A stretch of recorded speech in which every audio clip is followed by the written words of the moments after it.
The WNBA continues to fail to meet the moment.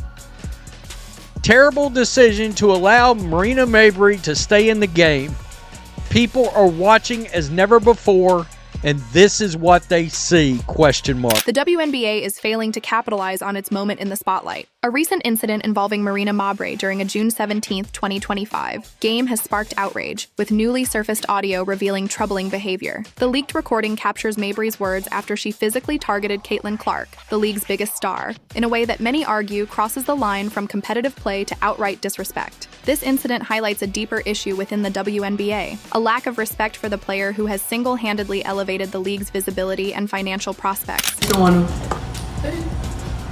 at me. Hey! Hey, we would have been crashing out, RT.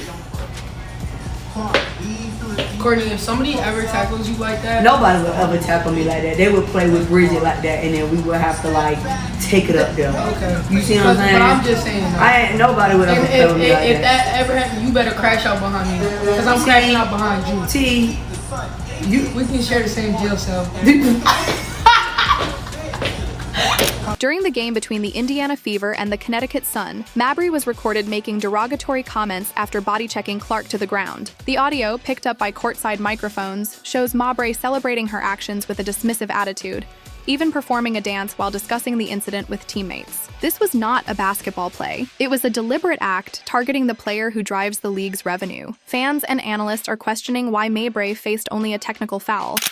So it's really people out here defending Marina Mabrey for Madden hit sticking Caitlin Clark to the floor, saying that she's just protecting her teammate. For one, it involved Caitlin Clark and JC Sheldon. They had their little spiel before that. And then JC Sheldon scratches Clark in the face, then invades her space after that. Clark pushes her away because of that. And then Marina Mabrey comes get involved and Madden hit sticks her to the floor, man. And y'all just like she was protecting her teammate. But then Sophie Cunningham is getting called vile and disgusting for dropping JC Sheldon to the floor and dragging her by the hair. So Sophie Cunningham can't stick up for her teammate, or else it's vile and disgusting. But Marina Mabrey could get involved in something that didn't involve her, and it's just she was protecting her teammate. The Caitlin Clark later upgraded to a flagrant foul, while Clark was left unprotected. The incident unfolded after a sequence of events. Clark was scratched in the face by one Sun player, then confronted by another, before Mabrey intervened with a forceful shove during a dead ball. This wasn't about protecting a teammate, as some have claimed.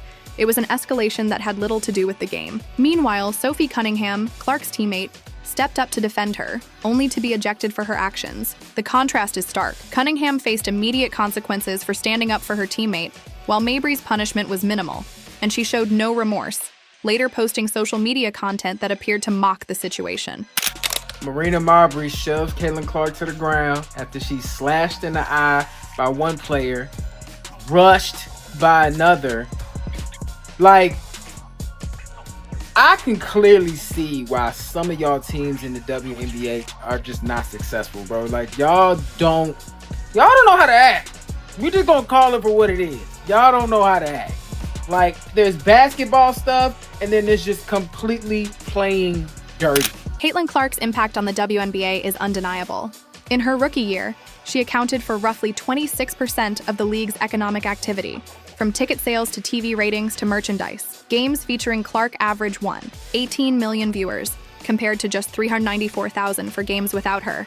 A difference that underscores her role as the league's primary draw. Her presence has driven a 501% surge in traffic to the Indiana Fever's website, boosted hotel bookings in Indianapolis, and even prompted the construction of a $75 million practice facility.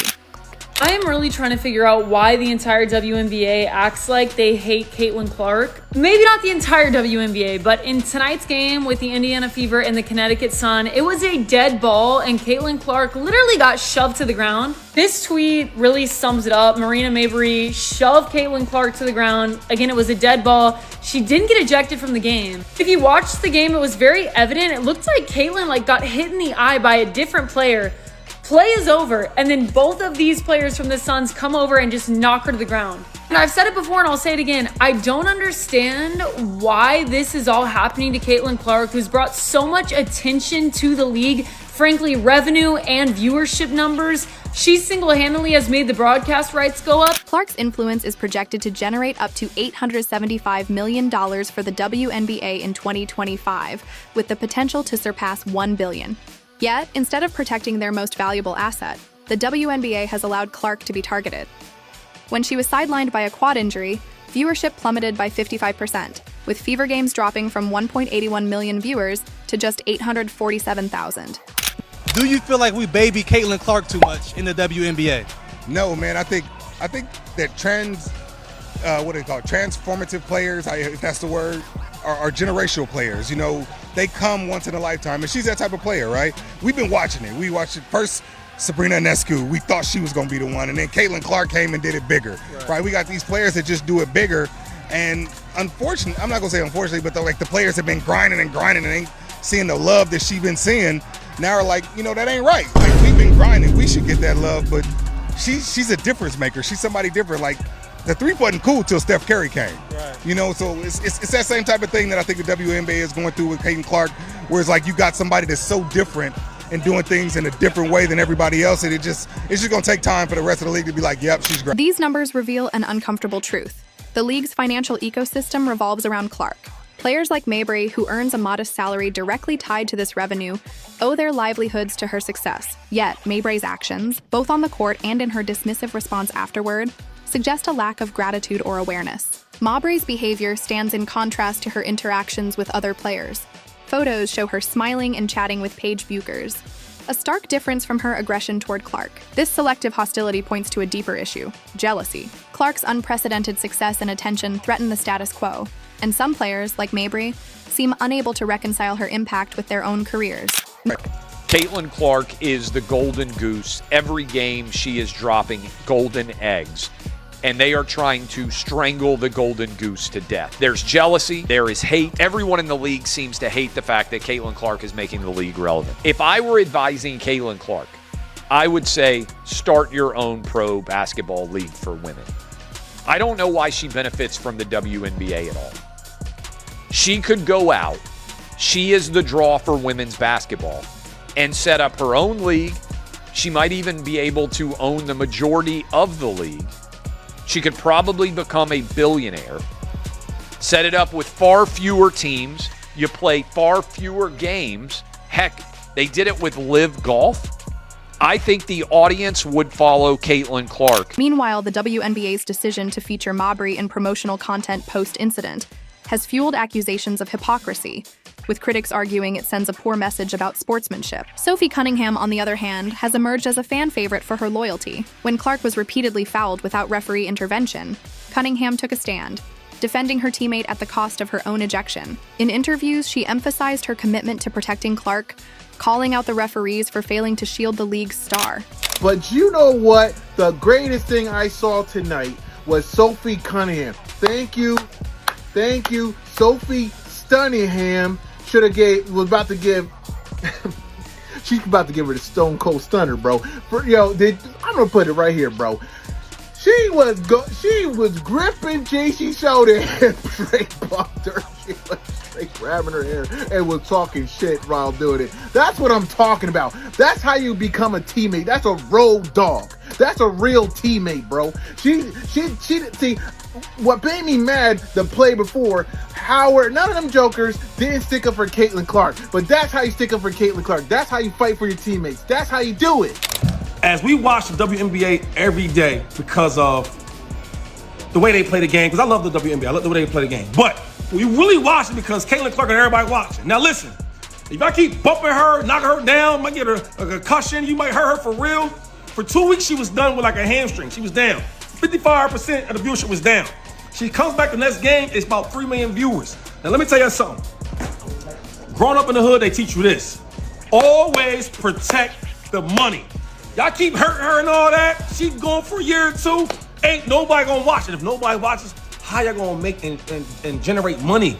Stop playing with that girl home. Look, y'all need to start doing is put them emails together with the commissioner to the referees. Don't put y'all damn hands on Caitlin like that. Fans have responded, with Cunningham's jersey sales soaring as they rally behind her authenticity. The WNBA faces a critical moment. Caitlin Clark has brought unprecedented attention and revenue, Yet the league allows her to be targeted without sufficient consequences for aggressors. Mabrey's leaked audio is a symptom of a broader cultural problem, one that tolerates disrespect toward the player who keeps the league relevant. Fans are increasingly vocal, with some even calling for Clark to leave the WNBA and start her own league, pointing to offers like the $5 million deal from Ice Cube's Big Three as evidence of her marketability. The numbers don't lie. Clark is the WNBA's golden goose, and players like Mabrey are biting the hand that feeds them. The league must address this issue. Let's look at the WNBA and Caitlin Clark. Who is set to make WNBA players more money? Is it Angel Reese, the author of the Me Bound? The Me Bound that she's now going to copyright, and she's trying to get all the rights to it so she can glorify the Me Bound? Basically a made-up stat for someone who can't hit layups? No, it's not Angel Reese. Does Angel Reese help add to the legend that is Caitlin Clark? For sure. Caitlin Clark is going to print money for the rest of the WNBA. Hey. Caitlin Clark, please leave this league and let it crumble. Please, this league does not deserve basketball somewhere else. Your fans will follow you.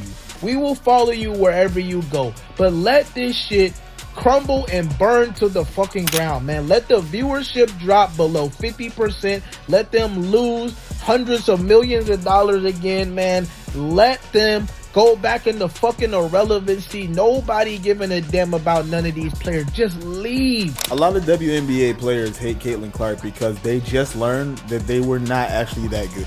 They were never actually that good. She's been in this league for roughly a year and some change. She's already got like scoring records, like triple-double records. She's clearly outpacing y'all when it comes to being able to play the game. So much so that y'all now just resorting to just hack a Caitlin, I guess? It ain't even really hacking. It's just straight up fouling her. And this is players of all races, creeds, whatever it is. They don't like that she's actually a good player, bro. And more important than just being a good player, she's great at this. She's better at the game than the vast majority of the women who've played this sport for the last 20-something years. Better officiating to stronger disciplinary measures to protect its biggest star and ensure its long-term success. Until then, incidents like this will continue to tarnish the WNBA's reputation and alienate the fans Clark has brought to the game.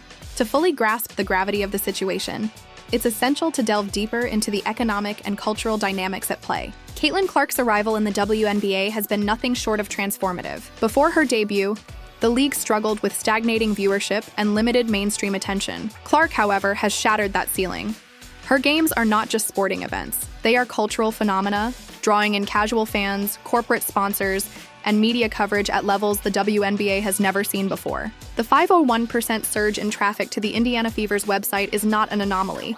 It's a direct result of Clark's star power. Hotel bookings in Indianapolis spiking on game days further illustrate her impact on local economies. Even the construction of a $75 million practice facility speaks to the long-term investments being made in response to her presence. But perhaps the most telling statistic is the viewership drop during her injury absence. A 55% decline in national TV ratings when Clark was sidelined is a stark reminder of her centrality to the league's success. This isn't just about one player's popularity.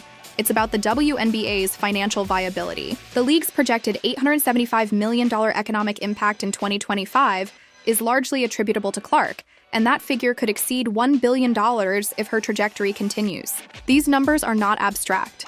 They translate into real salaries, sponsorship deals, and opportunities for every player in the league. Marina Mabrey's $26,760 salary, for example, is directly tied to the revenue streams Clark generates. Without Clark, the WNBA would likely revert to its pre-2025 struggles, with lower salaries and fewer opportunities for players.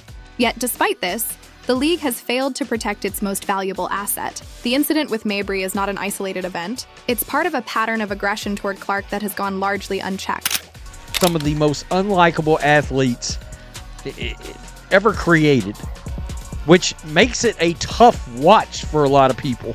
So now we've got people we actually like and sort of want to watch, want to support, and this is the product the league is putting out. This is the product that the league, I don't think, understands. You're showing your product to new fans. You're finally, and this is how sports leagues truly make it. You have to bring in the casual viewer. And Caitlin Clark is going to bring in the casual viewer. Referees have consistently failed to call fouls when Clark is targeted, allowing opponents to play overly physical defense without consequence. This lack of protection not only endangers Clark's health, but also undermines the league's credibility. Fans, especially new ones drawn in by Clark's appeal, are quick to notice the disparity in officiating. Social media is rife with clips of Clark being fouled without calls, fueling frustration and distrust in the league's ability to manage its games fairly. The cultural dynamics within the WNBA exacerbate the issue. Jealousy and resentment toward Clark are palpable, particularly among veteran players who may feel overshadowed by her rapid rise. Mabrey's actions and her subsequent lack of remorse reflect a broader sentiment that Clark's success is somehow undeserved or threatening. This is evident in the way some players interact with her on the court, often resorting to physicality as a means of asserting dominance. The leaked audio of Mabrey's dismissive comments only confirms what many have suspected. There is a faction within the league that views Clark not as a teammate or a competitor, but as a target. This cultural rift is dangerous for the WNBA's future.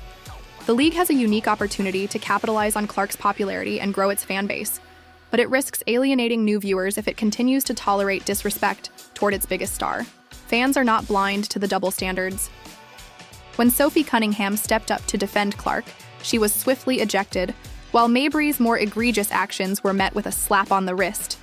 This inconsistency sends a message that the league is more concerned with maintaining the status quo than protecting its future. Cunningham's actions, however, have resonated with fans. Her willingness to stand up for Clark, even at the cost of her own playing time, has made her a symbol of loyalty and integrity. In interviews, Cunningham has been candid about the need for better protection for Clark, calling out the referees for their inaction.